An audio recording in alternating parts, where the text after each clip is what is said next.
Sheikh chilli और कुएं की परियां। एक गांव में एक सुस्त और कामचोर आदमी रहता था। काम धाम तो वह कोई करता न था।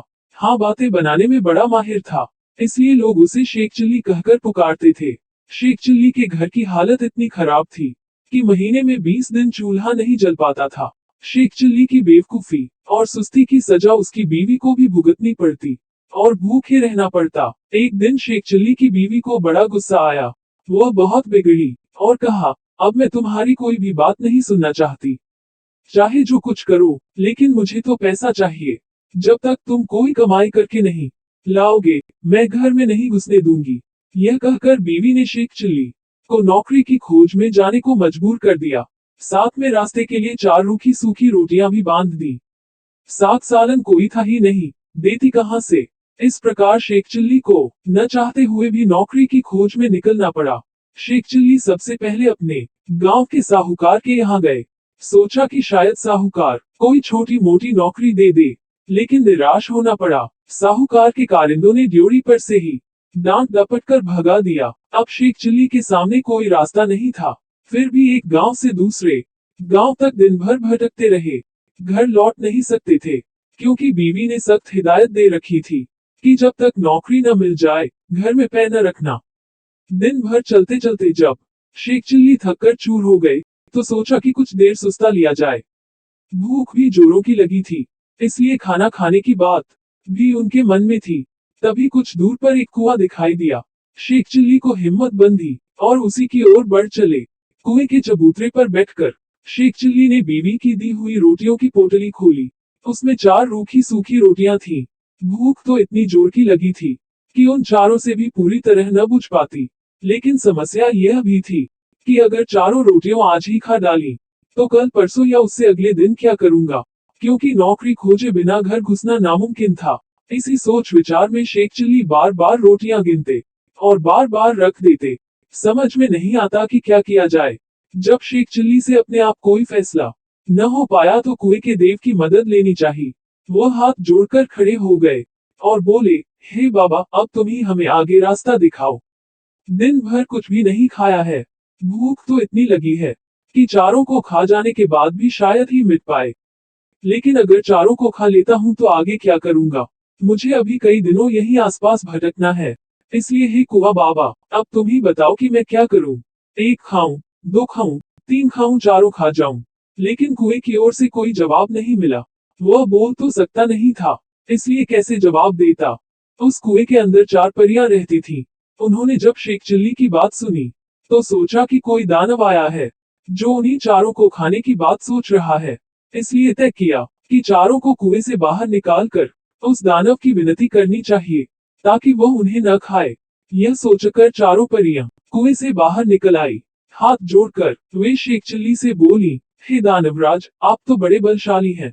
आप व्यर्थ ही हम चारों को खाने की बात सोच रहे हैं। अगर आप हमें छोड़ दें, तो हम कुछ ऐसी चीजें आपको दे सकती हैं जो आपके बड़े काम आएंगी। परियों को देखकर व उनकी बातें सुनकर शेख चिल्ली हक्के बक्के रह गए। समझ में न आया कि क्या जवाब दे। लेकिन परियों ने इस चुप्पी का यह मतलब निकाला कि उनकी बात मान ली गई। इसलिए उन्होंने एक कठपुतला व एक कटोरा शेख चिल्ली को देते हुए कहा, हे दानवराज, आपने हमारी बात मान ली, इसलिए हम सब आपका बहुत बहुत उपकार मानती हैं। साथ ही अपनी यह 2 तुच्छ भेंटें आपको दे रही हैं। यह कठपुतला हर समय समय आपकी नौकरी बजाएगा, आप जो कुछ कहेंगे करेगा। और यह कटोरा वह हर एक खाने की चीज आपके सामने पेश करेगा जो आप इससे मांगेंगे। इसके बाद परियां फिर कुएं के अंदर चली गई। इस सब से शेख चिल्ली की खुशी की सीमा न रही। उसने सोचा कि अब घर लौट चलना चाहिए, क्योंकि बीवी जब इन दोनों चीजों के करतब देखेगी तो फूली न समाएगी। लेकिन सूरज डूब चुका था और रात घिर आई थी। इसलिए शेख चिल्ली पास के एक गांव में चले गए और एक आदमी से रात भर के लिए अपने यहाँ ठहरा लेने को कहा। यह भी वादा किया कि इसके बदले में वह घर के सारे लोगों को अच्छे अच्छे पकवान व मिठाइयाँ खिलाएंगे। वह आदमी तैयार हो गया और शेख चिल्ली को अपनी बैठक में ठहरा लिया। शेख चिल्ली ने भी अपने कटोरे को निकाला और उसने अपने करतब दिखाने को कहा। बात की बात में खाने की अच्छी अच्छी चीजों के ढेर लग गए। जब सारे लोग खा पी चुके, तो उस आदमी की घरवाली जूठे बर्तनों को लेकर नाली की ओर चली। यह देखकर शेख चिल्ली ने उसे रोक दिया और कहा कि मेरा कठपुतला बर्तन साफ कर देगा। शेख चिल्ली के कहने भर की देर थी कि कठपुतले ने सारे के सारे बर्तन पल भर में निपटा डाले। शेख चिल्ली के कठपुतले और कटोरे के यह अजीबोगरीब करतब देखकर गांव के उस आदमी और उसकी बीवी के मन में लालच आ गया। शेख चिल्ली जब सो गए तो वह दोनों चुपके से उठे और शेख चिल्ली के कटोरे व कठपुतले को चुराकर उनकी जगह एक नकली कठपुतला और नकली ही कटोरा रख दिया। शेख चिल्ली को यह बात पता न चली। सवेरे उठकर उन्होंने हाथ मुंह धोया और दोनों नकली चीजें लेकर घर की ओर चल दिए। घर पहुंचकर उन्होंने बड़ी डींगे हाँकी और बीवी से कहा, भगवान अब तुझे कभी किसी बात के लिए झिंकना नहीं पड़ेगा। न घर में खाने को किसी चीज की कमी रहेगी और न ही कोई काम हमें तुम्हें करना पड़ेगा। तुम जो चीज खाना चाहोगी मेरा यह कटोरा तुम्हें खिलाएगा और जो काम करवाना चाहोगी मेरा यह कठपुतला कर डालेगा। लेकिन शेख चिल्ली की बीवी को इन बातों पर विश्वास न हुआ। उसने कहा, तुम तो ऐसी डींगे रोज ही मारा करते हो, कुछ करके दिखाओ तो जानूं।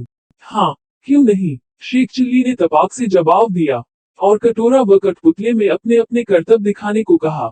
लेकिन वो दोनों चीजें तो नकली थीं, अतः शेख चिल्ली की बात झूठ ही निकली।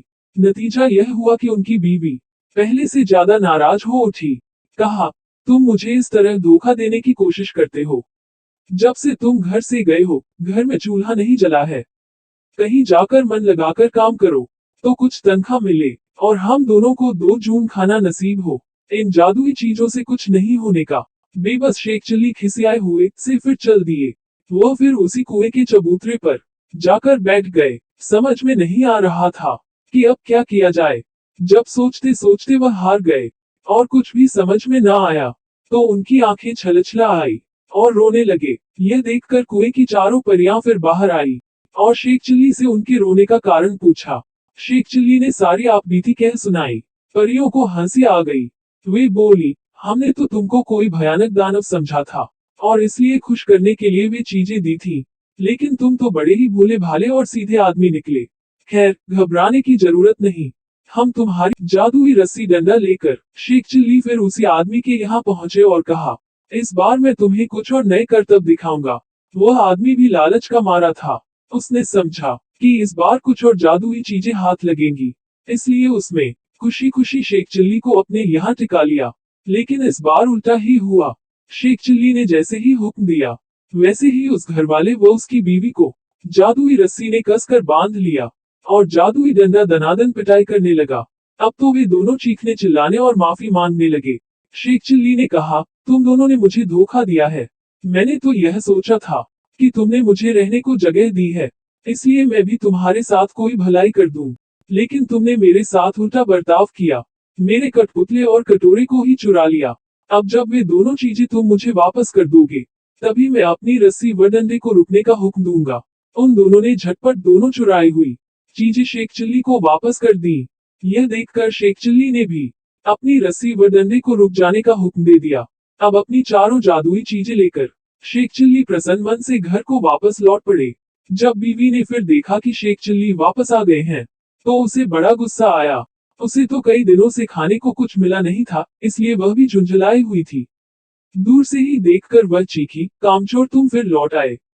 खबरदार, घर के अंदर पैर न रखना, वरना तुम्हारे लिए बेलन रखा है। यह सुनकर शेख चिल्ली दरवाजे पर ही रुक गए। मन ही मन उन्होंने रस्सी व डंडे को हुक्म दिया कि वे उसे काबू में करें। रस्सी और डंडे ने अपना काम शुरू कर दिया। रस्सी ने कसकर बांध लिया और डंडे ने पिटाई शुरू कर दी। यह जादुई करतब देखकर बीवी ने भी अपने सारे हथियार डाल दिए और कभी वैसा बुरा बर्ताव न करने का वादा किया। तभी उसे भी रस्सी व डंडे से छुटकारा मिला। अब शेख चिल्ली ने अपने कठपुतले व कटोरे को हुक्म देना शुरू किया। बस फिर क्या था, कठपुतला बर्तन भाड़े व जिन जिन चीजों की कमी थी झटपट ले आया और कटोरे ने बात की बात में नाना प्रकार के व्यंजन तैयार कर दिए।